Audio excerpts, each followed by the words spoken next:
the way Phil and Stoddard have gone about building their More Than Money vault practice is one way to do it. And we have lots of licensees that do it many different ways. Some folks are targeting the mass affluent / high earner marketplace. Some folks are focused on the high net worth marketplace, and some folks are focused in between. Phil and Stoddard, I want to thank you for your time to kind of give us a little secret to your success. But this is one of many ways to make the MTM Vault beneficial to your business, beneficial to your clients, and certainly make it an additional revenue source. So with that said, I am going to jump into the first question, and we'll turn it over to Phil and Stoddard and listen to their wisdom. Okay, so question number one. How did you both first begin the prospecting process after signing up for the MTM Vault in late June, early July? Good question. Thank you, Sean. Just one quick comment, and that is that I love to learn from others. And so I hope this is the beginning of a dialogue where we can all learn from one another. By way of a little bit of background for whatever it's worth, the Barnhill family have been having purposeful family forums, as it's called in More Than the Money, or what we called family meetings up to this point, for over 5 years. So I've always believed that the great missing link that has not occurred in the past couple of generations is to have meaningful or purposeful communication between generations. And so we've been bucking that trend in our own family. It's been a little bit painful, but it's been oh so rewarding. And feel free, if anybody wants to ask Stoddard, since he's been part of that process, feel free to chime in and ask a question. But for us, to go back, Sean, to your question about prospecting, having, wealth management's a funny term because a lot of people are wealth managers and what they do is exclusively investment management. Other people are comprehensive financial planners, and that's where we fall. We use eMoney as our platform. We build full-scale financial models for every client. And as a result of the relationship gained through that process, we routinely bring assets under management. And so because you have this intimate relationship developing with clients for whom you're doing complete end-to-end comprehensive financial planning, it's a natural part or an extension of the discussion, the consultative relationship that you have to talk about more than the money concepts. Some people just rise to the occasion and just love the concept. Others find it foreign. And so all you can do is put the word out there and then keep encouraging the ones that are leaning forward and ignore the ones for now that don't catch the inspiration. We're beginning now to talk to family, friends, folks that for whatever reason we might be a little bit afraid to talk to or not want to talk to about financial planning and investment management. And yet because at the heart, More Than the Money is talking about family. Everybody loves family, and it's a natural to talk to friends about this. I went to a private school here in Minneapolis for 1 year. Oddly enough, for whatever reasons, I've never touched base. I never prospected through that sphere of influence. A lot of the old money in the Twin Cities flows through that school.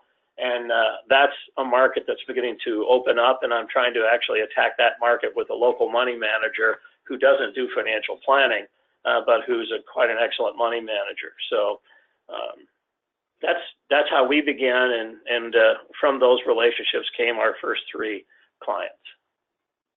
Stoddard, thank you, Phil, very much. I appreciate that. And Stoddard, anything you would add to that, or maybe expand upon how you may continue to prospect in the future and how you may change that prospecting in the future, or any comments as it pertains to question number 1?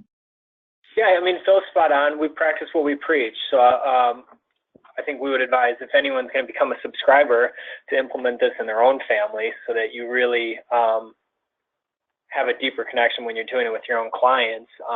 My situation is kind of unique because I'm the head advisor for the next generation. A lot of our clients, most of them, their youngest kid is at least 18, so there are adult children. And I get to meet with them, and I get to start understanding what are their concerns, what are their questions, what would they want to know more about from mom and dad. And that really makes it a natural conversation when we go and meet with the matriarch and the patriarch and say, you know, it's not all about the investment management return. There's deeper connections that we can hit with you, and we'd love to explore that further with you. So it all kind of happens organically, and we kind of approach it at all different levels. So it's quite unique. Wonderful. Okay, great. Thank you, Jens. I appreciate it. Let's move on to question number 2. Have you found that a family has to be high net worth to only be a qualified prospect? Do you believe that this is a process for high income earners / mass affluent and also high net worth, or do you believe that it's only a high net worth platform? No, my initial reaction is it's for everybody. High net worth, middle net worth, and negative net worth, because it's all about family. It's all about communication. And so I would encourage anyone to use the techniques that are used here, because they're universal, because it deals with the universal human institution of family. The issue that comes up is effective utilization of time. And so it happens to be that our first 3 clients all have net worths exceeding $12 million. But it could just as easily be a low net worth, high income family. The issue is fees. How are you going to get compensated? And so I realize here, there's no, we all know about the different types of compensation, but in our particular application of More Than the Money, we want to charge for the delivery of the More Than Money services, completely independent of any other financial planning or assets under management or commissionable types of transactions. It's a standalone consultative process. And so for us, that generally is going to mean, at least for the time being, while this is getting off the ground, dealing with high net worth or high income families. High net worth or high income. Okay, great. Yes. Stoddard, anything you would like to add to that?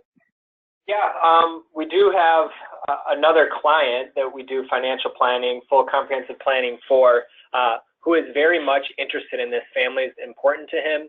All of his kids are 20 years plus. He's not as high of a net worth as some of our other clients, but he's very interested. And we can certainly take baby steps instead of just jumping right into the full flown out More Than Money services. We can hold, for example, perhaps a scaled back version and have an organizational meeting and give mom and dad a chance to tell their kids, hey, this is what we're thinking of embarking on for the next couple of years. What questions, what concerns, what's of interest to you? And so there's certainly a market for someone who's getting ready and wants to take this next step with their family. So. And I think that goes back to what we addressed in the beginning, that there's many ways to prospect and make this successful. It really depends on the market that you're going after. Exactly. So, and I think, just to chime in for a second, that's the beautiful thing about willing to share and an openness to learning, because if we can make those of us who are subscribers to More Than the Money and can continue to foster that spirit of sharing, then we can all learn from one another, and that will spark good things. I'll leave it at that. Well, there's no doubt about it. We're going to do this every 4 to 6 weeks or so. So this is going to be something. This is something that has been requested by licensees, and it's something that we're going to do certainly on every 4 to 6 week process. And also, the other thing that we're doing as far as licensee networking and interaction and learning from one another, as those that are licensees know, we're constantly making improvements to the technology, and we're making some pretty significant improvements that'll be ready sometime in Q1, but right after that, we'll probably start another round of improvements. But one of the things that we're going to be doing is we're going to have an advisor forum where all the licensees can have access to. They can post questions, they can answer questions, and so that there's some interaction and there's that camaraderie and that community between the licensees. So we do feel that that's important, and we do feel that that's an important value that we want to provide our folks. Okay. Great. Well, thank you. And let's move on to question number 3, if we could, please. How and how are you going to leverage the MTM Vault with your existing centers of influence, potentially centers of influence that you haven't worked with in the past? How do you see yourself moving forward? And do you think it's worth your time to go to existing centers of influence or centers of influence that have not yet sent you business to tell them about the MTM Vault and what you can now do for families that you couldn't do prior to? Yeah, my initial reaction to that is absolutely yes. I believe it will be worthwhile. Also, because I think the more than the money process and the fact that it is an actual discernible and definable process makes it a unique value proposition in the marketplace. So Stoddard and I went to one of the big highbrow law firms here in Minneapolis, okay, the Frederickson Law Office. They know how to charge fees. They're full of super bright people. And they did a seminar on, it wasn't passing the baton, it was... well, they were given a picture of what it looks like in the end game when communication isn't happening along the way. Right, and so the universal recognition in that seminar of passing the baton from one generation to the next was, oh, whoa, there's such a lack of communication. If only communication was present early on, these woes would not have existed. And so I think we're going to find when we talk to estate planning attorneys and attorneys that deal in trust litigation, I don't know. Technically, we're taking their business away, so I don't know how it'll be received. But it's worth having these conversations. Certainly with estate planning attorneys, everybody recognizes the conversation, the need for conversation between the generations is strong, but nobody knows how to do it, and everybody's afraid to do it. I'm overgeneralizing, but yeah, and I know our approach with our clients is to build a very trusted team of advisors around them. If they have already some specific trusted advisors, great. If they don't, we want to recommend them, but we want to build that kind of family office type of feeling.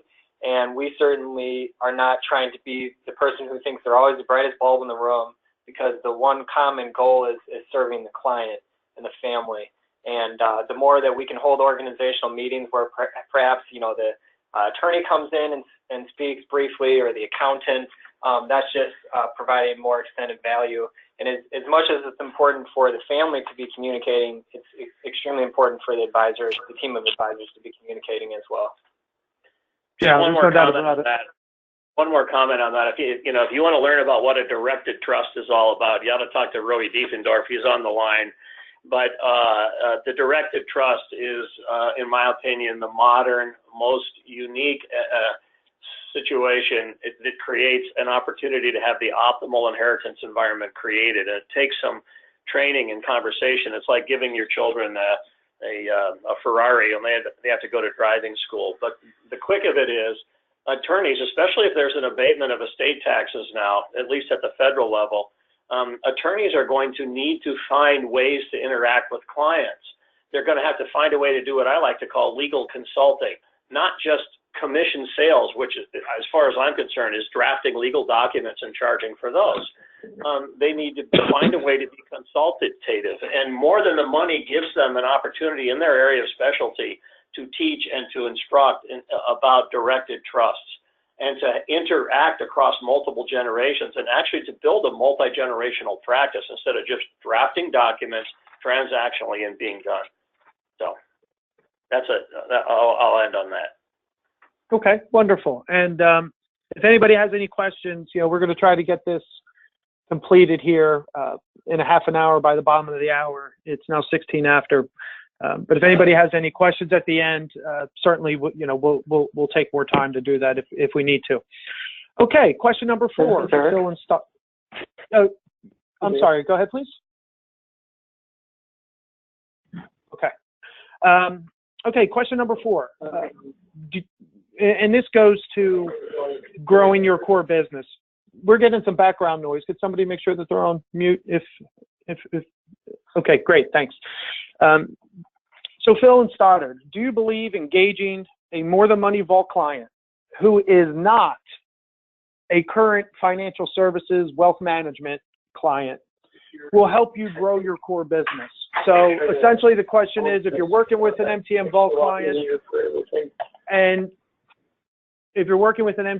client and they're not a wealth management client, do you think that you would have that opportunity to convert them over to the wealth management side and help you grow your core business, no matter what that core business is, whether you're an accountant or an attorney or what have you? Yes, I'd love to report back in 6 months and answer that question a second time. We have several people that we're talking to that are not current wealth management clients, friends, and school contacts and such. And so that'll be a real high point for Stoddard and I when we engage our first More Than the Money client who doesn't come from the wealth management side of our business. I think that'll be exciting. And I absolutely believe, and Rowie and I have talked about this, and this is one reason why we're not running our More Than the Money business under the umbrella of our wealth management because they're complementary but totally different concepts. And we believe that one will support the other and back. And so together, you're stronger than you would be with one or the other, or operating them both, in my opinion, under one umbrella.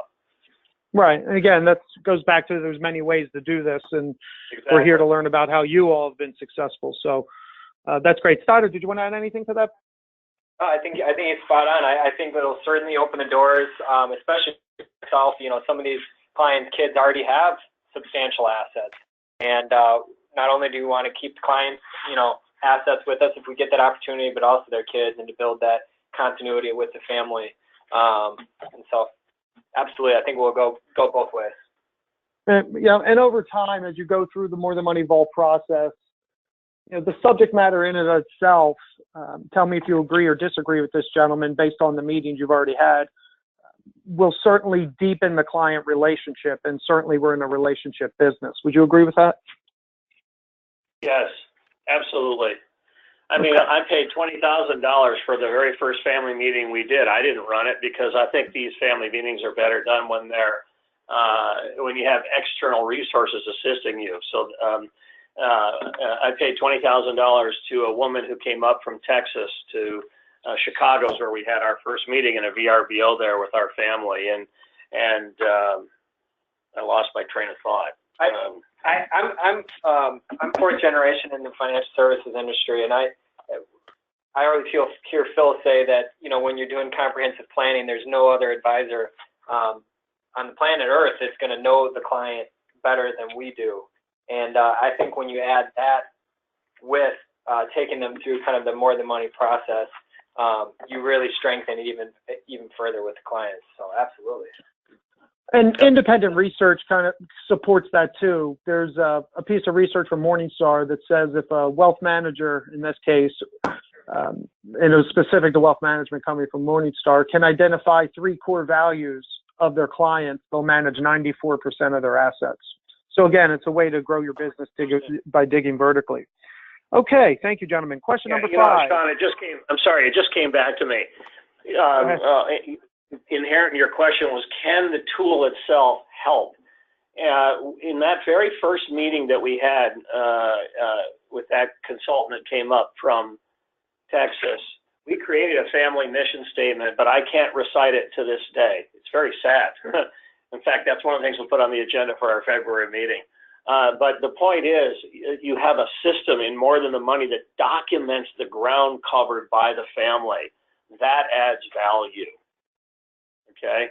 And so that will help to create stickability of that client relationship, and that will add value to the family just by virtue of the fact that you have a vault, or beyond the vault, because a lot of people have vaults, but you have a mechanism structured for this purpose.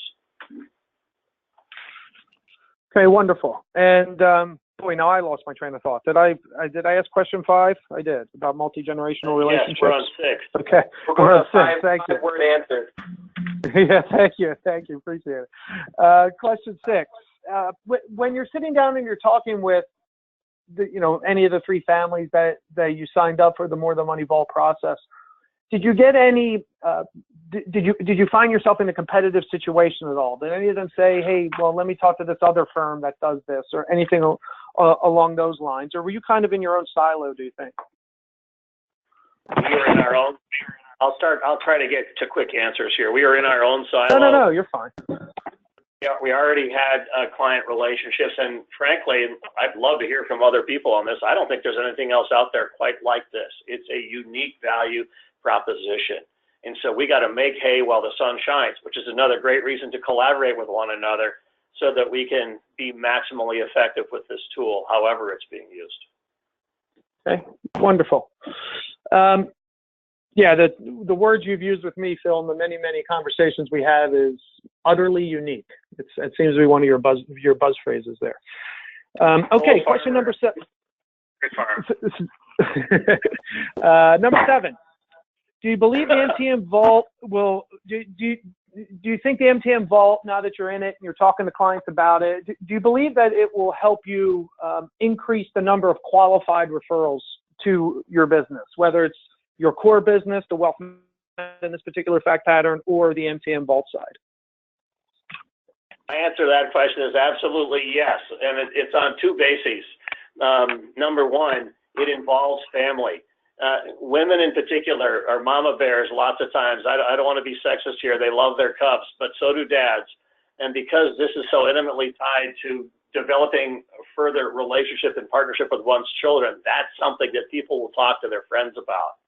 I won't bore you with the story, but we have a professional baseball player and their family who are one of our early on clients, and they've already talked to other friends of theirs in professional baseball about the process that they've just initiated with their family. And so we know absolutely that will happen.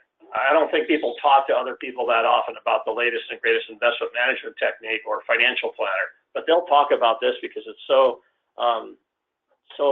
core or so central, so intimate as relates to one's family. Very good. Thank you. Stoddard, anything you want to add to that? Oh, I think that's spot on. Okay, great. All right, last question, and I'll answer this a little bit about how I see other folks charging fees, but how do you determine the fees to charge clients? How did you guys go about doing that with your 3 clients? Did you do it per family participant? Did you say, okay, they have 6 people and 6 people times X is what our fee is going to be, or how did you go about doing that? Basically, right now, to short circuit the answer, it's a flat fee engagement for over a 12-month period of time, defining which of the modules or what exactly we're going to cover in that period. It's $15,000 here in Minneapolis. However, we're also charging $5,000 for the annual financial planning fee. Again, financial planning is a distinctly different process than more than the money. So it's $5,000 for the financial planning, $15,000 for the more than the money planning. And I'm going to get brave, as Roy and Sean and I have been talking about, and we're going to charge for attending the family forum meeting. We might give a break if it's local because it doesn't involve the travel time, but if it's at distance, that fee will be $5,000 plus expenses. Got it. Okay. Very good. The way I charged back in 2012 when I started this in my private practice was determining a flat fee, not a flat fee, determining a fee per participant. So if the family had 6 family members that were going to participate, each going to have their own dashboard, so forth and so on. And I like to spend 30 minutes with each family member every 4 to 6 weeks, maximum impact, get in, get out. Certainly, the materials themselves are impactful in and of themselves. But I like to charge, this is the way I like to do it. I like to charge per family participant and handle it that way. Okay, well, gentlemen, thank you. I appreciate you going through these 8 questions. I appreciate your candor. At this point, if anybody else has a question, certainly take yourself off mute, and trying to be true to my word here and keep it to 30 minutes. Go ahead and fire away. If anybody has a question, take yourself off mute and let's hear you. And I'm happy to stay longer than the 30 minutes, but only if it's of interest. No question. This is Dan Dawson in Chicago. Sure, Dan, go ahead. The question about the time commitment on the advisor's part. I know I've heard the 30 minutes every 4 to 6 weeks. per participant? What's been your experience? Well, that's a good question. Our experience, I haven't even thought about it. So we're actually looking into right now starting to time track it to get a really good grip in that. I will say it's a little bit more at the beginning as you build out your own process and your own way to approach this with your clients, but it gets easier and easier and more efficient with each client. And I think that's a reason why Phil has mentioned these study groups will be huge, because you may hear an idea from another subscriber that makes it easy and quick for you to implement in your own practice. So it's like a bottle of old wine. It just keeps getting better. Yeah, my philosophy is always been, you don't make any money the first 3 times you do something, and only after you've done something 3 times can you even begin to hope to really understand what you should be charging. Okay. Dan, any follow-up questions for that? Well, it's a little bit unrelated, but I guess, is this for families that would like to improve communication and maintain multi-generational wealth and more than money? Or I haven't seen enough of the modules to know, does this process have any hope of repairing some family systems that have started to break down? Well, that's a great question. That is a great question. I'll let Sean handle that one, but I know one thing for sure. Even though our own family has been meeting for 5 years, and even though we have issues within our own family, I am not qualified. But yet there's an opportunity in that question that you asked, because we are kind of keeping our eyes open for a psychologist or psychiatrist locally in our own community that could become part of whoops, I just spilled a bunch of water. That could become part of the team, and who they might be able to refer you to other people. So I cannot heal somebody's mental disorders. Heck, I can't even manage my own. But what a great concept to think about finding somebody who can deal with these issues at a level that we are not capable or prepared to do so. Yeah, so Dan, it's a great question. It's a 2-part question. Is it just for families that want to improve communication, or is it for families that want to improve communication and certainly get everybody on the same page and facilitate successful multi-generational wealth transfers? Phil, I can answer that, but I would say absolutely that's what it's for. I think, Phil Stoddard, would you agree with that? Yeah, absolutely. Now, as far as my experience, Dan, of working with families that may have some underlying issues within the family, one of the first things we do in the NTM Vault process is it takes less than 10 minutes to complete, but is to identify the communication style of each individual. It's one of the very first tactics. It's actually the second tactic that is done in the process, called Social Style Index. And that entire conversation about communication and how each individual within the family likes to be communicated with, and how communication with each individual is most effective, that can really help folks feel more comfortable about addressing some underlying issues, and they do that within the family. So much of what I tell, the families that I started working with back, 5 years ago, is that the technology is not going to solve all your problems. The technology is going to spark probably the most meaningful conversation a family can have, and it's going to guide that meaningful conversation that every family can have. And I truly believe, and based on my experience of working with it, the technology and the individual web-based tools in 15, 20 minutes are that spark. They're exactly that spark. And just getting the family to communicate in an effective way is an enormous step for them to work out any potential issues that they may or may not have at that time. So, Dan, I hope that answers your question. Any follow-up to that? No, that answers it. Thank you very much. You got it. Anybody else? Thanks for your question, Dan. Anybody else have any questions? I'll make one comment. This is Roey. I'm an old life insurance guy. Ben Feldman said, you will sell monthly what you own personally, right? And here's the thing. Anybody that thinks they're going to come in and help families do more than money planning, not just money planning, and haven't done it for themselves, forget it. You know, you can't give away what you don't own. Start with your own family. You know, subscribe, get in, do it yourself, live it, and when you sit across the table, people know that you're in it. So that's my recommendation. I'm going on too. Okay, I had a hard time hearing you there a little bit, Rowie, but thank you. Okay, any other questions that we have here? We're a few minutes past 4:30 Eastern, and I want to be respectful of everybody's time, but certainly if there's any additional questions, Max, Alan, anybody else that, I'm not sure in total who else is on the phone, but any other questions? This is Max. No questions, but a ton of appreciation as somebody that's just getting started with it. Gentlemen, I very much appreciate you sharing, and look forward to the next one. You got it. Okay. We look forward to learning from you, Max. So Max has an interesting background. He's been a coach to financial advisors for almost 30 years.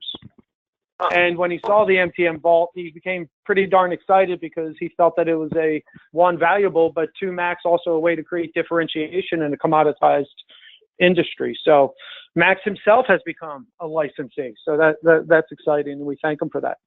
Okay, well, thank you everybody for your time. Sorry we ran about 4 or 5 minutes over here, and everybody have a wonderful day. And Phil and Stoddard especially, thank you for your candor in answering our questions.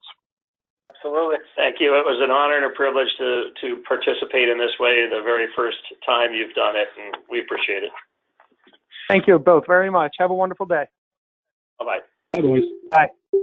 Thanks, everyone.